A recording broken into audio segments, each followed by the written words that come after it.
Everyone's talking about Gemma 4, so I tested it properly on my 4070 Ti. Not just demos, real workflows. From writing code to reviewing it, pulling live data from the web, and building full business strategies. And pretty quickly, you'll start to see where this model is impressive and where it breaks. So let's get into it.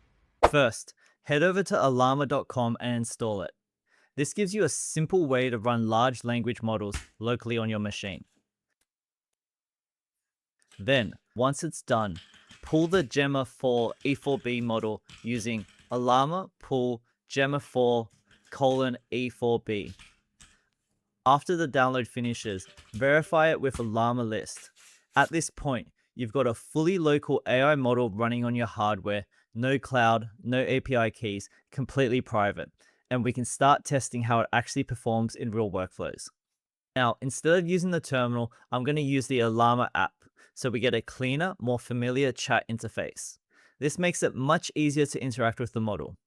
The key thing here is selecting the correct model, so we choose Gemma 4 E4B from the dropdown. Then we run a quick sanity check by sending a simple prompt, just to confirm that everything is working. So to properly evaluate a model like this, I'm going to create a task that tests both reasoning and code generation. So I'll start with a simple but telling benchmark: build a snake game in HTML. This isn't just about writing code. It forces the model to plan structure, manage state, and handle user input.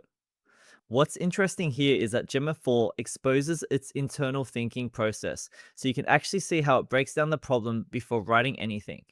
After about 30 seconds, it generates a complete single file solution, including the HTML, CSS, and JavaScript, along with an explanation of how each part works together.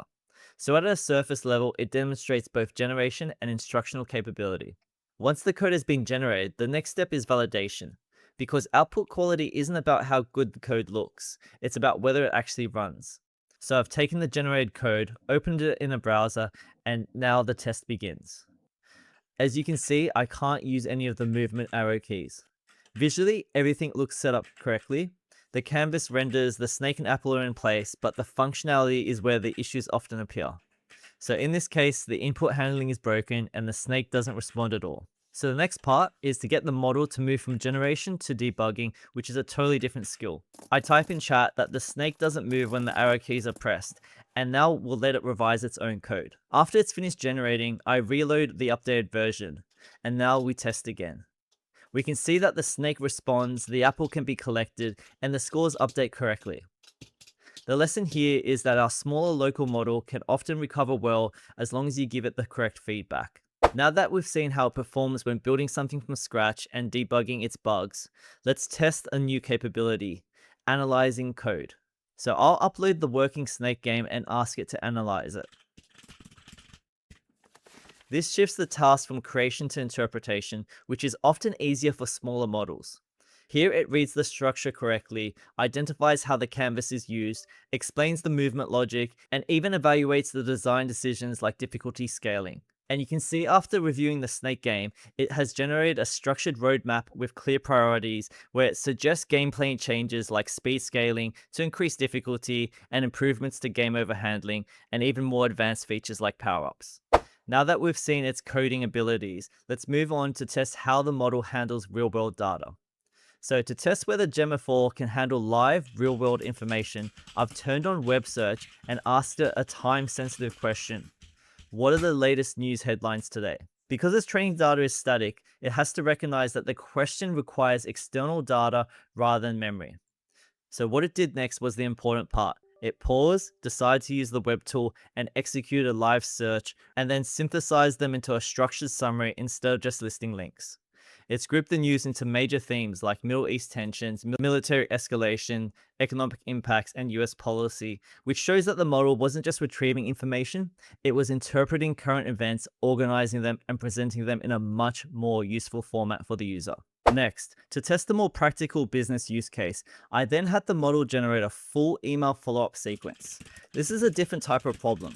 It's not just about writing a single message, but maintaining context, progression, and intent across multiple steps.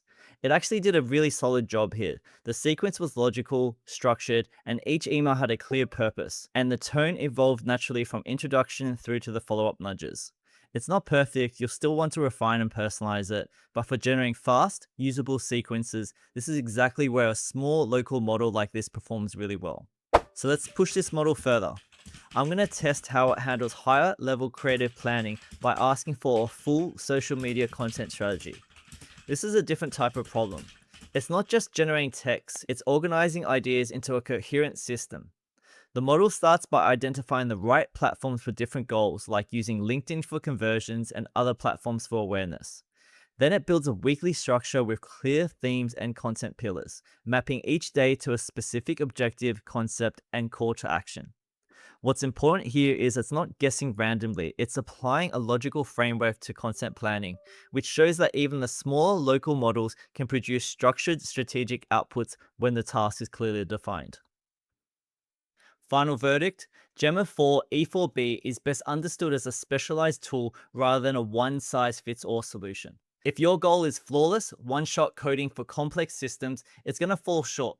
You still need to guide it, test outputs, and handle higher-level decisions yourself. But in areas like code review, live data synthesis, and structured content generation, it performs extremely well for its size.